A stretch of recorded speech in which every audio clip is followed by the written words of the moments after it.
You know, there's that old statement about why buy the cow when you can get the milk for free, which is sometimes that euphemism that's used to describe cohabitation. Some folks would say, well, gee, if we're already living together, why bother complicating things? And in some cases, the answer may be you don't have to. One of the things that's happening here in the United States, and it's really a trend that we can kind of look to Western Europe, especially the Scandinavian countries, to see what's going on.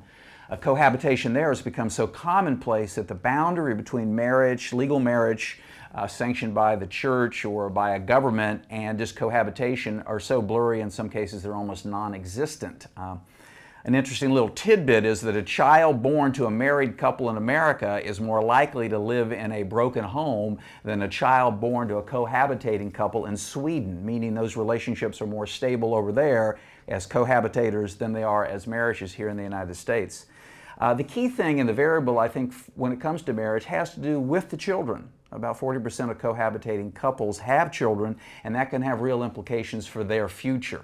Another thing that tends to be true about cohabitators is they tend to be less religious, and so for a lot of folks that may have a religious belief system, they may just feel there's this sort of natural pressure that, well, you're supposed to get married, aren't you?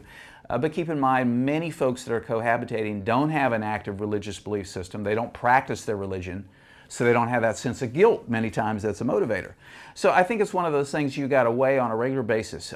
Should we get married now that we've been living together for 5 or 10 or 15 or 20 years? In many cases, those long-term relationships, those couples are going to say, why complicate things? And certainly it can be true just from a pure financial point of view. Taxes, for example, perhaps inheritance.